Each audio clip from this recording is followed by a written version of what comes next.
Apologies for being a little delayed this morning. It was important that I speak with all three opposition leaders because I'm unable to join them this afternoon as the House of Commons reconvenes to pass emergency legislation on COVID-19. This legislation will help ensure that Canadians are getting the support they need during these challenging times. No matter who you are, where you live, or what you do, COVID-19 is having a real impact on your life. Small businesses are temporarily closing up shop. Hotels and restaurants can no longer accept guests. Some people are not getting paid.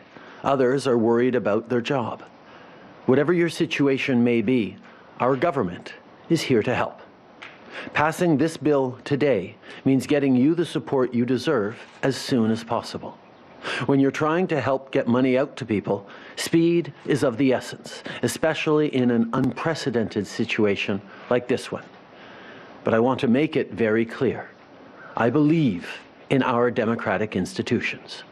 All of us in Parliament must work together, and Canadians need to see us doing just that. So you have my unwavering commitment. We will protect and uphold our democratic values. We will protect and uphold our democratic institutions as we deliver support to Canadians as quickly as possible. Aujourd'hui, la Chambre des communes sera rappelée pour adopter des mesures d'urgence. Adopt emergency measures that our government announced. This is a very important step in order to give Canadians the support that they deserve. I know that people have a lot of questions about what will follow, and as I've been saying from the outset, all levels of government are working 24/7 to provide you with answers. Federal assistance announced last week for businesses and workers is on its way. At the same time, we continue to reflect on other ways of helping Canadians. What we announced thus far is only the beginning, but the work is continuing. Since the very outset, science and experts have been guiding our approach and our response to the crisis, and science and experts must continue to guide us as we come through the next little weeks. As the situation evolves, we are discovering what more we need to do, what we can do better, and we are adjusting. We will have more information and more support for Canadians in the coming days. But in the meantime, know that the entire civil service is working day and night to help you. And I want to thank all civil servants, not just at the federal level, but at the provincial and territorial and municipal levels as well, for all of their hard work. A lot of Canadians abroad are still having trouble finding a flight to bring them home, so I want to give everyone an update. At least one more flight from Morocco has been scheduled. The first flight from Peru will leave today, and we're working on flights from Panama, Tunisia, Ukraine, in addition to the flights we've already announced from Ecuador, El Salvador, Guatemala, Honduras, and Spain. On that note, I want to thank the flight attendants, pilots, border agents, and airport staff who've all played a crucial role in bringing Canadians home.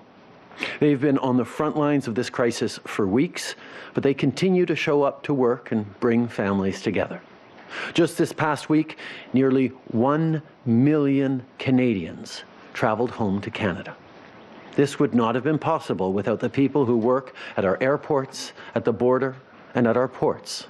So on behalf of all Canadians, thank you. We see how hard you're working, and we deeply appreciate it.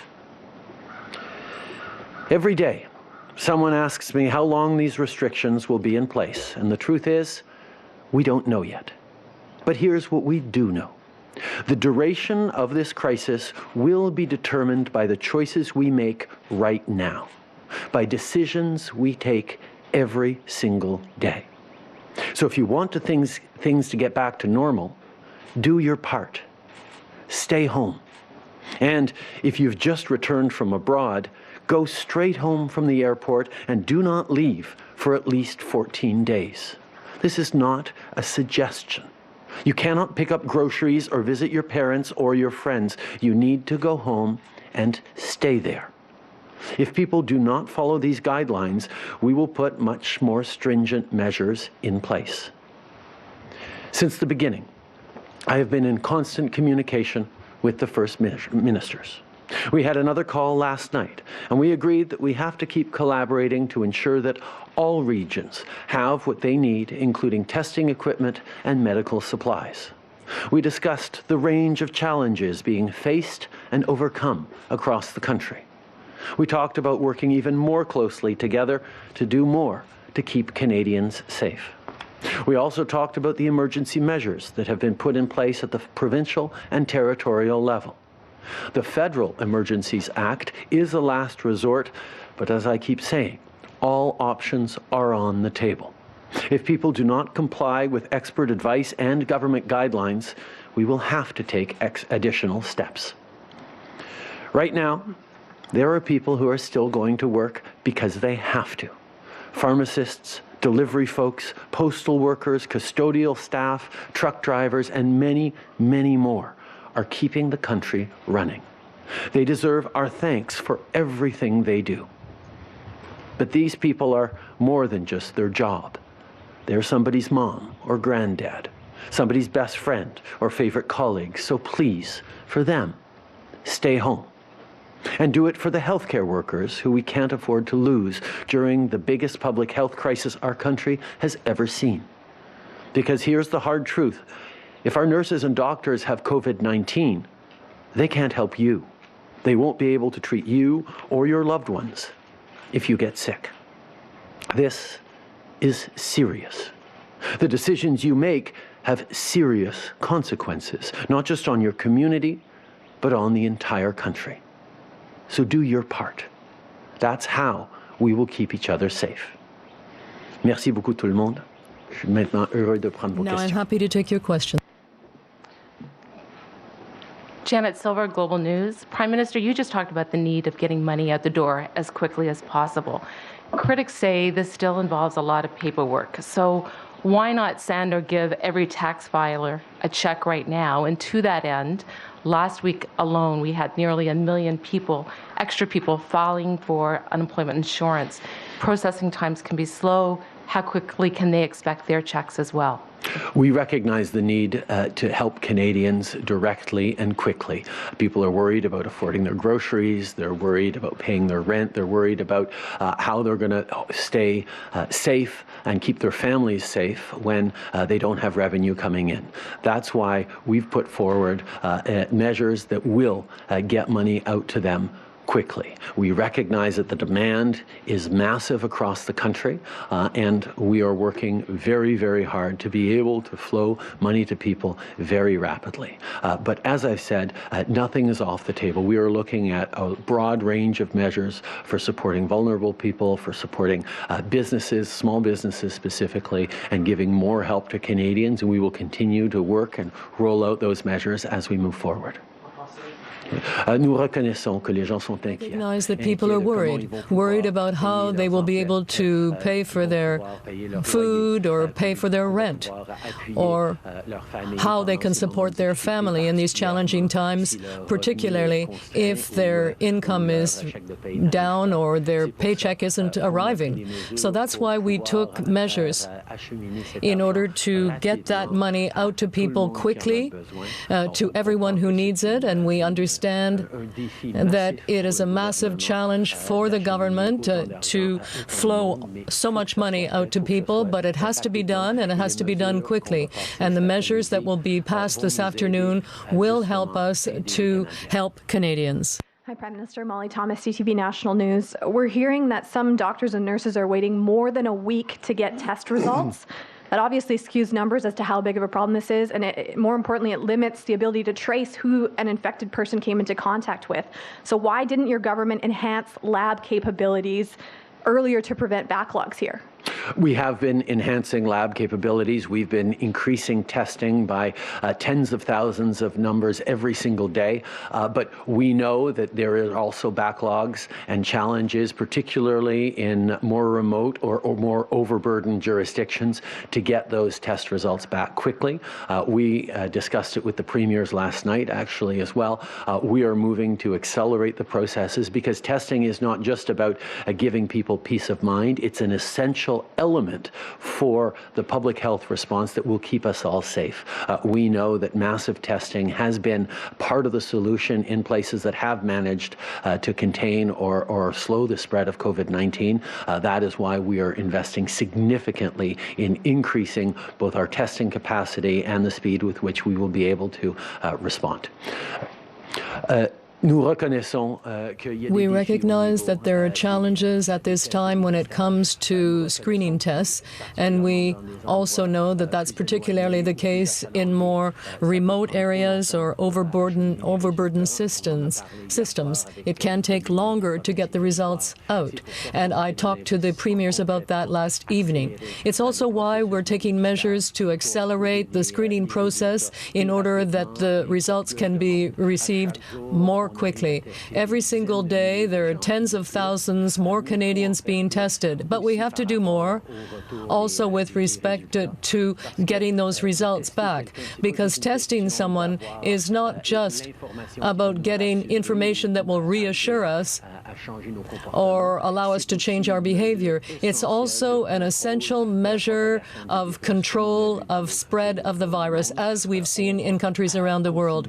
We want to continue to accelerate those efforts so that we can get more testing done for everyone quickly. Stefanovich, CBC News. Why would your government think it's a good idea to propose a bill to broadly tax and spend without parliamentary approval until December 2021?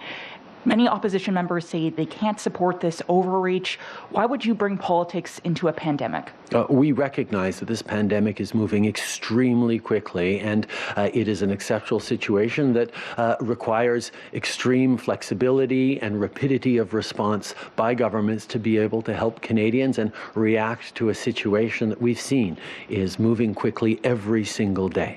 So saying, we have a parliament that works, we have an opposition that is doing its job of making sure that we're taking the right steps the right way, and that's why we've been working on drafting the right legislation up until the last minute. We've been in close discussion with the opposition parties to find a way to both get that flexibility to be able to get measures out the door and keep in place our democratic institutions and the values that are so important to us all. We will always ensure that our system works in a robust way, both around accountability and helping Canadians as quickly as is necessary in these exceptional circumstances. And that's exactly what we're going to see this afternoon in what I'm sure will be robust but extremely cooperative and collaborative debate this afternoon in the House.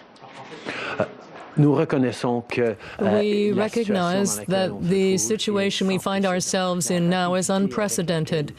The speed at which things are evolving requires much more flexible and fluid responses on the part of the government.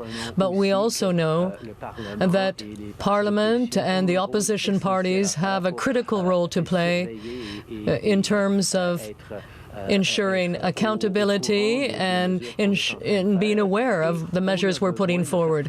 And we need to ensure that our democracy works properly, even in extreme situations. And that's why the discussions we had with the opposition parties continued up until the last minute. And we made choices to ensure that there could be more recalls of Parliament so that we have the necessary flexibility. This is a democratic system that is working, and we will continue to defend our democratic values and institutions all the time. Good morning, Prime Minister. Is the telecom data being used to provide surveillance of people at home? Is this something that could happen?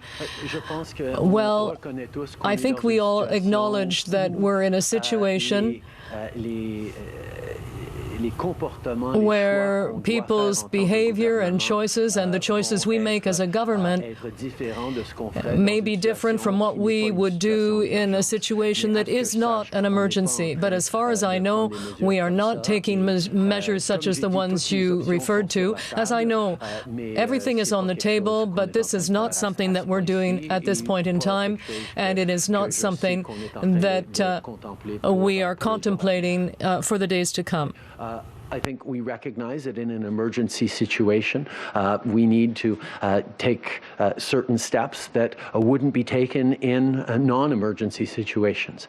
But as far as I know, that is not a situation we're looking at right now. But as I've said, all options are on the table to do what is necessary to keep Canadians safe in these exceptional times. Good morning, Prime Minister. Dylan Robertson, Winnipeg Free Press. How many premiers asked you to invoke the Emergencies Act, and what is your tipping point to enact it?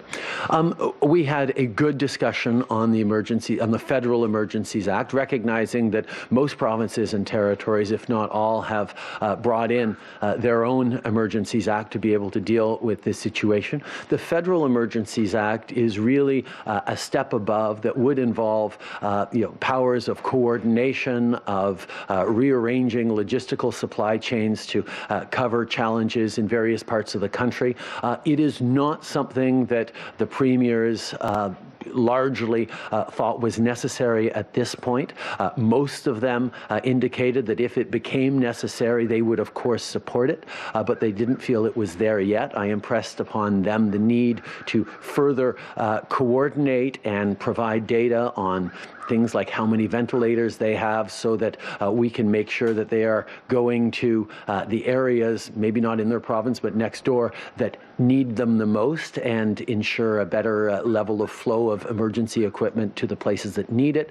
But as long as we are doing that in a robust way, there probably isn't yet a need for the Emergencies Act. But as we know, things are changing very, very rapidly. Some premiers were more open to it than others, but all of them indicated an openness to continue the discussions to make sure that we're able as individual jurisdictions, but also as a country, to do everything necessary to keep Canadians safe. We had a good discussion last evening with the premiers about the Emergency Measures Act. All the premiers indicated that, of course, if we come to a point where we need to invoke the federal legislation, the Emergency Measures Act, of course they will support it. But they do not believe we have reached that stage yet. So we will continue to collaborate and take whatever steps are necessary to respond to the needs of Canadians across the different jurisdictions, and we have pledged to continue to work together to have all the necessary tools to protect Canadians. Thank you. Merci. First question is from Teresa Wright from the Canadian Press. Please go ahead. Your line is now open. Good morning, Prime Minister. I'm wondering if you can tell me if you're worried about signs that the U.S. is keen to move away from COVID restrictions in the name of trying to help jumpstart the economy, and how such a move would impact the Canada-U.S. border agreement. Obviously, the agreement we have with the United States is limiting all non-essential travel for tourism, for recreational purposes. We recognize the deeply integrated supply chains that go back and forth across the United States, and we'll continue to ensure that essential supplies of medication, of industrial equipment, of food continue to flow. At the same time, we are continuing in Canada to base our decisions and our recommendations and guidelines to Canadians on science. We recognize that the need for social distancing, which means keeping 2 meters apart and not gathering in groups, is going to be in place for many more weeks. And we will ensure that we are giving the support to Canadians, to small businesses, so that as we get through this, we are able to restore the economic activity that keeps us all prosperous when it is safe to do so. Our priority is keeping Canadians alive and healthy, and that is what we will continue to focus on in Canada. Merci. Prochaine question. Thank you. Merci. Next question is from Steve Shear from Reuters. Please go ahead. Hello, Prime Minister. Today, the WHO said that the United States could become an epicenter for the coronavirus. You already have border controls in place for non-essential travel, but are you prepared to do more to get tougher on the border? We've heard anecdotally that truckers, for example, are just asked, if they're healthy or not. So is the government prepared to do more on the border, and what could that be? As I've said, we are braced for a broad range of scenarios. We have put contingency plans for next steps depending on what trajectory the virus takes in Canada or indeed around the world. We are looking at a broad range of things. Nothing is off the table, but we will respond every step of the way with the necessary actions at a given moment. At this time, we feel the measures that we have taken to restrict flow across the border to essential travel and essential goods to goods and essential travel is the important thing that we're doing to keep Canadians safe. Of course, as the situation evolves, we will be ready to shift our posture with that. Je vous remercie beaucoup. Dernière question. Thank you. Merci. Next question. Prochaine question. L'inaudible, la presse canadienne. À vous la parole. Bonjour, Monsieur Trudeau. Mr. Trudeau, a very specific question. The civil service is working very hard. A lot of people are applying for EI. The unions are somewhat concerned. Can you tell us why do you not send the money directly to businesses and people so that they can get that money right away? We will be doing both. We are sending direct aid to workers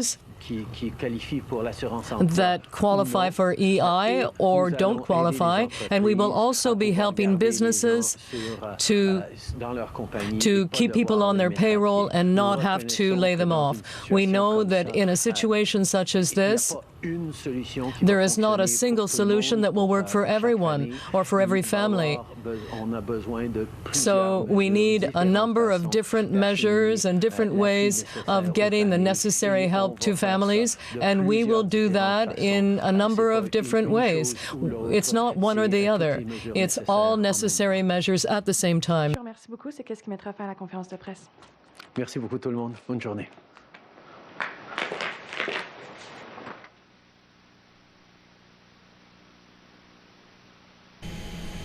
That is the Prime Minister of Canada there, going back into his home where he is self-isolating right now. But on the other part of your screen, and we can pop that up in a moment, you saw the Speaker's parade to open up this day of this extraordinary day of the House of Commons sitting to indeed pass the legislation that is needed in order to get some of these important financial measures out to Canadians as soon as possible.